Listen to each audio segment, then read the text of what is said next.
All right, so you're thinking about getting chickens. You've seen the pictures, you've imagined collecting those fresh eggs, and you've decided you're ready to dive in.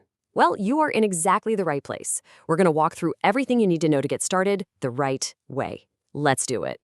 Okay, first things first. Before we talk about coops or feed, we have to talk about the most powerful force in the universe, chicken math. It's a running joke in the chicken community, but trust me, it is a very, very real thing. You tell yourself, I'll just get 3, and then you blink, and somehow you have 10. And look, this isn't just a funny saying. It's actually a key part of your initial planning. Because what happens is people get a few chickens and they realize, wow, these creatures are awesome. And then a little voice in your head starts saying, if 3 chickens are this much fun, imagine how great 6 would be. It happens to almost everyone. So here is the golden rule, the most important piece of advice I can give you. If you're on the fence between getting, say, 3 chickens or 6 chickens, start with 3. Seriously, this gives you the room to grow, to add more birds next year, which you're almost definitely going to want to do, without creating a huge space problem right off the bat. Okay, so keeping that chicken math concept in your back pocket, let's get practical. Before you get swept away by how unbelievably cute baby chicks are, there are 3 things you absolutely, positively have to do first. These are non-negotiable. Think of this as your homework. You gotta do your homework before you bring the birds home. Get these 3 things squared away, the rules, the space, and the shelter, and you'll avoid so many headaches down the road. First up, regulations. You have to check with your local city or county. Are you even allowed to have chickens? How many? Are there rules about how close the coop can be to your neighbor's fence? And the big one, are roosters allowed? In 99% of suburbs, that's going to be a hard no. Next, space. And this is another non-negotiable. Because here's the deal. Overcrowding is a recipe for disaster. It leads to chickens getting bored, which leads to bullying and all sorts of health problems. The bare minimum is about 3 to 5 square feet for each bird inside the coop and at least 10 square feet per bird in their outdoor run. And honestly, more is always better. And finally, we get to the coop itself. This quote from a seasoned chicken keeper, man, it says it all. Your #1 job as a chicken keeper is security. You have to think like a predator. Raccoons, hawks, foxes, even the sweet neighborhood dog. They all see your chickens as a snack. Your coop has to be a fortress. So what about the day-to-day? You might be thinking this is going to be a ton of work. But the good news is, once you've got that solid setup, the daily care is actually pretty simple. It really just boils down to 4 key things. I call them the core 4. Food, water, shelter, and protection. If you make sure your flock has these 4 things every single day, you are 90% of the way to having happy, healthy chickens. It's that straightforward. For food, don't overthink it. The main part of their diet should be a good quality layer feed. You want to look for something with about 16% protein and, this is important, added calcium. That calcium is what helps them make eggs with nice, strong shells.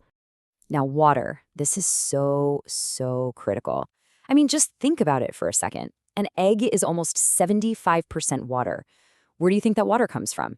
They need constant access to clean, fresh water all day, every day, no exceptions. Inside that coop, their shelter, they need 2 main things. First, roosting bars, basically just bars raised off the ground for them to sleep on. It's their natural instinct to get up high at night. And second, you need clean, cozy nesting boxes. These are the private little spots where they'll feel safe enough to lay their eggs.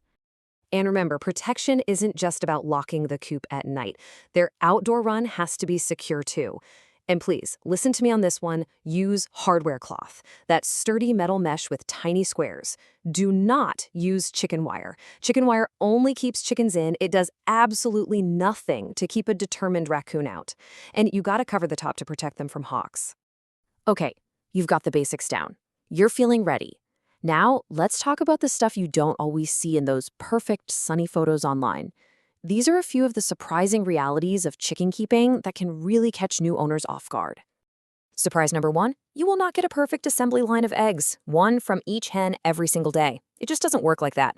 Egg laying slows way down in the winter when the days get shorter, and it also slows down as your hens get older. It's totally normal. Surprise number 2, one day you're going to walk outside and your most beautiful hen will look, well, she'll look like a mess. Feathers missing, looking all scraggly. You're going to panic.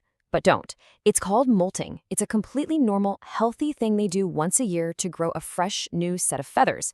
In surprise number 3, the pecking order is 100% real.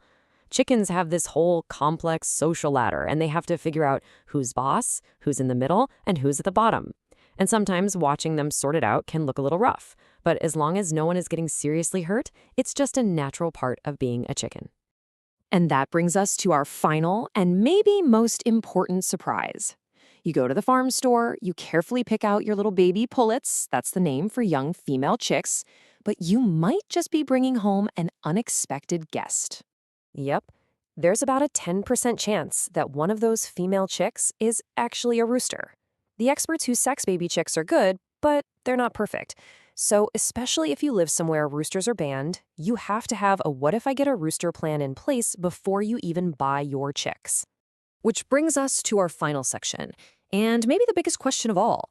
After all this work, what's the real payoff? What's the point? Let's just ask it straight up. After you build the coop, buy the feed, do the daily chores, is it actually cheaper to raise your own eggs than it is to just go buy them at the store? Let's just rip the Band-Aid off right now. For probably 95% of people, the answer is nope, not even close. When you add up all the costs, store-bought eggs are almost always cheaper. But, and this is a huge but, that is completely missing the point. See, this is the real trade-off right here. You're not spending your money to get cheaper eggs. You're spending your money to get better eggs. The quality, the taste, the deep orange yolks, you just can't buy that in a store. You're getting independence from the supply chain. And you're getting this immense, hard-to-describe satisfaction. So if it's not about saving a few bucks, then what is it all about? It's about connection. It's about knowing exactly where your food comes from. It's about giving your family the highest quality nutrition you possibly can. And you know what? It's about the simple daily joy of watching these weird, fascinating, hilarious little creatures peck around your yard.